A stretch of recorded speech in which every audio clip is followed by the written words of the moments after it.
دوای 16 ئۆکتۆبەر سیاسەتی پارتی دیموکراتی کوردستان ڕووە و کۆماری ئیسلامی ئێران و هاوبەشەکانی لە عێراق ئاڕاستەی گرتووە و تا ئێستاش چەندین کۆبوونەوەی نهێنی لەو بارەوە کراوە.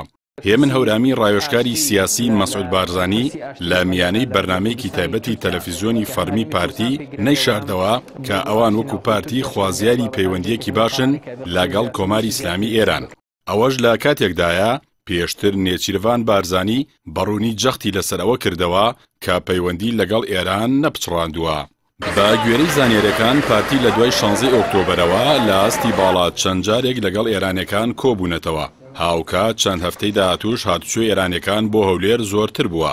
با تایبەت بوونی قاسم سولەیمانی لە هەولێر پشڕاست کراوەتەوە. پارتی هاوشانی ئاساییکردنەوەی پەیوەندەکانی لەگەڵ ئێران پەیوەندەکانی لەگەڵ هاوبەشەکانی ئێران لە عێراق ئاسایی دەکاتەوە. با گوێرەی زانیاریەکانی پەیام لە ئاستی باڵادا بەرپرسی لقی پارتیان لە بەغدا ڕاست پاردووە لەگەڵ نووری مالکی سەرقاڵی گفتوگۆکردن بێت بە چەند ئامانجێک. یەکەم، ئاساییکردنەوەی پەیوەندەکانیان و زەمینە سازکردن بۆ ڕێکەوتنێکی هاوبەش لە ئاستی عێراق.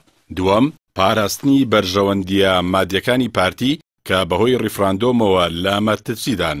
لەوانش کۆمپانیای نورسی تیلیکۆم کە کۆمپانیایەکی تایبەتی ئینتەرنێتە لە بەغدا کار دەکا، ئێستا حکوومەت سەرقاڵە گرێبەستەکەی لێوە دەگرێتەوە و وەزیری پەیوەندەکانی عێراقیش کار لەسەر ئەو دۆسیە دەکات. سێەم، قسەکردن لەسەر هەڵبژاردنەکانی داهاتوو کە پارتی نووری مالیکی پێکەوە لە ئاستی عێراق بە یەک لیست بەشداری لە هەڵبژاردنەکانی داهاتوودا بکەن، ئامادەکاری بکرێت بۆ هەر دۆخێکی پێشوەخت، لەوانەش هەڵگەڕانەوەی سپی لە حەیدەر عەبادی سەرۆکوەزیران.